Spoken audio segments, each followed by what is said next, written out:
It's Right. been 3 years. Obviously, you got a big senior year coming up. But what has it meant to you so far to walk out in that Kansas uniform and now be a part of a program that is very quickly turning things Yeah. around, that seems to be on the up and up for a long time moving forward? But how has that process been for you the last few years? Obviously, coming in that first year was a rough turnaround switch over into before you get into Coach Yeah. Leipold's time here. But what has the last 3 years been like for you wearing that Kansas uniform as the Kansas kid yourself?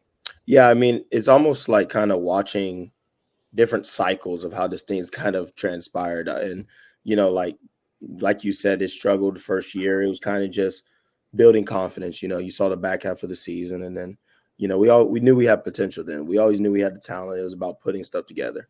And then, you know, my sophomore year, then we start putting it together, but we're not fully there. And even last year, I still obviously we're not fully there, but you saw it. It was, you know, we're not sneaking up on teams anymore. It's, you know, it's more of the we're losing the games because of our mistakes, Yeah. not because the team is just lining up and just, you know, dominating us. You know, it's those are the strides that I've seen taken in this program. And, you know, it's just we keep finding more and more ways to get ourselves better, our leadership's better, you know, our nutrition habits better, just any little thing to get the edge. And, you know, Coach Sleeve actually said it the other day is like, you know, freshman year, I think our average O line weight was like 280 and now it's like 325. I mean, we actually look like Big 12 football players now. Yeah. Hey, So, I mean, NCAA football it's players. just crazy to think of it in that aspect too, you know? Yeah, that was something I wanted to ask you about. I know your first 2 seasons, I got to see a lot of you guys up close and personal in the morning at breakfast, and that was a big thing I noticed that freshman year for you going into year 2. Uh, Once Leipold gets down here and inserts his staff and Coach Gildersleeve specifically, you guys just really took off, not just with nutrition and learning how to eat properly, taking the vitamins and doing the things the correct Yeah, way there, but getting into the weight room. It was a night and day difference from year right, 1 to year 2 to see, hey, these are not just guys that are playing college football. These are D1 athletes that are getting right. recruited by other top programs. And now Yep. we look the part. Now let's get out there on the field and start playing the part. But can you tell us a little bit about what Coach Gildersleeve has done for you guys? What his philosophy is, strength and conditioning? He seems to be a guy that's just always amped up, always getting you guys fired up. Yeah. And since he's been around, just the energy is through the roof with that Mhm. guy. Yeah, I mean, you know, Coach Sleeve and his staff is just guys who always are looking to improve. And, you know, at first when they got here and we got here, it was more putting as much muscle and on people as possible, just getting them beefed up. And now it's more specific training towards your position group. So that's just very simple, and it sounds very simple, but it's not. You have to come up with 3 different plans for 4 different lift groups, and you know that's just the impressiveness from him and his staff. And you know, also focus on the nutrition aspect and all those other little things too. But I think the main thing, and you've heard plenty of people talk about, is just the culture.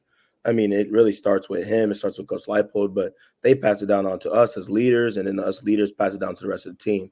And so I think that's the biggest thing that I've seen continue to grow and continue to get better each and every time that we step on the field or we come back from breaks or stuff like that. Is just everyone has a different mindset around what we're trying to do now. It's not just trying to win a few games, it's preparing to win a national championship. That's the type of mindset we have. And I remember your freshman year, I was talking with Stuckey a little bit about the leadership on the team. He said, "Hey, if these guys can come in and start, grasping this culture, we're going to really take off. But we need some of those guys to step up." And I remember talking to him. I was like, "Hey, I know he's only a freshman, but Devin speaks very professionally, very respectful in the morning. I mean, we're talking 5:30 in the morning. You guys are full of energy, good to go, setting the tone early." I was Yeah. like, hey, he's going to be a guy that even as a freshman, I guarantee you he's going to find a way to step in as leader. And now here we are 3 years later, going into your senior year, Yeah. being one of the faces of the team, one of the expected leaders on this team. What have you learned along the way as far as leadership? What do you think you've done to help bring the guys along around you as you're entering in your senior year? Yeah. I mean, you know, earlier on in my career, it was a lot of trial and error, is kind of reverting back to what the coaching staff was beforehand. Is like you're a freshman, you can't lead.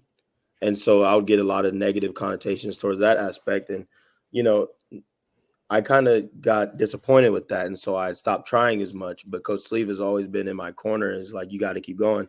And so I just kept learning to push and keep building connections with guys to the point where eventually they trust me. They saw what I was doing on the field. They knew I was about my work. And, I think that's the biggest thing. And now it's just more about, planting trees, man. And, just putting this program into a spot to where it's not going to fall off when guys leave. And, just making sure the running back room's right and passing on all the knowledge that I've learned, not only from leadership, but from on the football field, how to handle your business off the field, just certain things like that.